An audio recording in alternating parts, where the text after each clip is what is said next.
tasked with your very first sale, and it's a big one, selling the old government house on behalf of all frustrated property students.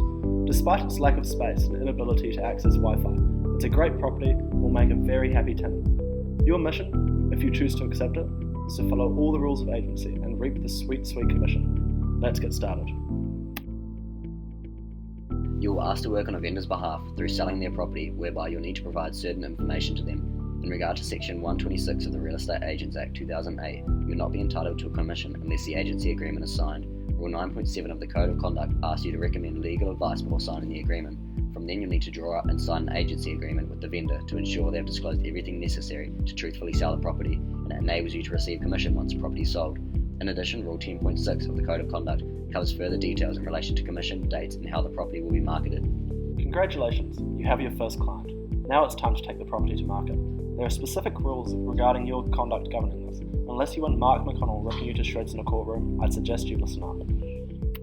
During the marketing stage, an information pack from the vendor's lawyers needs to be obtained so that it can be given to potential purchasers. Be aware of making any misleading statements or misrepresentations through your marketing materials, such as brochures or advertisements. Otherwise, this will be a breach of Rule 6.4 and the Contract and Commercial Law Act 2017.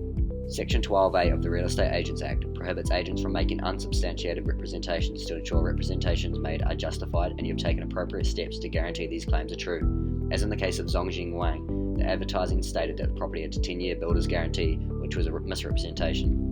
Wang was charged for unsatisfactory conduct as he had taken insufficient steps to substantiate the statement made during the advertisement. Another obligation to be aware of are any disclosures that your client chooses or chooses not to allow you to make. If your client does not allow the disclosure of certain information, you must not disclose this under Rule 9.1. However, in doing so, you must also stop acting for your client under Rule 10.8. The open homes were a hit. You've got bids left, right and centre. You are really good at your job. But unfortunately, your job is far from done. Under Rule 6.2, you must act as an intermediary between the vendor and the potential purchaser, and thus must deal fairly with all parties.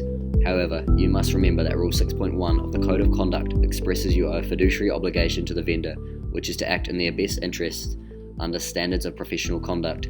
Under 10.10 of the Code of Conduct, you must submit all offers concerning the sale of land in writing to their client.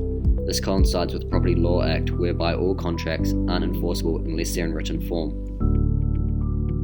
Going once, going twice, gone!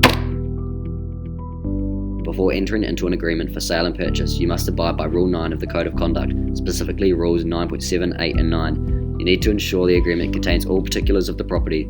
Also, you must recommend the purchaser seek legal, technical or other advice and information, alongside allowing the person a reasonable opportunity to obtain several types of advice. Another key factor is that you mustn't take advantage of the prospective customer's inability to understand relevant documents. In addition to this, the licensee must ensure himself and the vendor have drawn up and signed an agency agreement.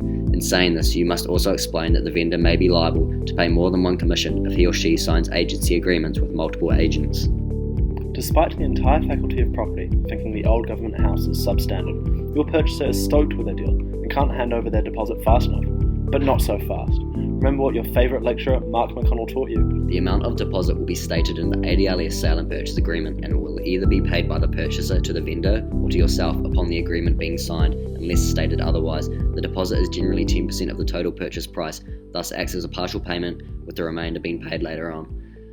Under Sections 122 and 123 of the Real Estate Agents Act, any payment made to the agent for a transaction must be held for a period of 10 days before the agent can transfer that to anyone else. The money received by the agent must be paid onwards to the lawfully entitled individual. If there's any ambiguity regarding this, the agent must take all reasonable steps to locate the lawfully entitled person. After all of your hard work, settlement day is here. It's nearly time to hand over the keys. But first, remember? The purchaser will pay the remainder of the full payment in exchange for the legal title and ownership of the property. Now that the vendor and purchaser are satisfied with their dealings, it's important that you collect your commission by deducting the agreed level from the deposit that you are holding. It is now that the purchaser would realise any non-disclosed items, thus the importance of thoroughly disclosing any non-defects prior to sale. As we see with the Indra Prasad case, whereby any concerning discoveries are made after sale will have negative implications on the agent. In this case, there was an imminent council project to widen the road and reduce the size of the subject property as a result. The purchaser understandably took legislative action against Prasad. Congratulations on completing your very first sale. It's a good thing you listened and took detailed notes on Property Law 271. What a great course.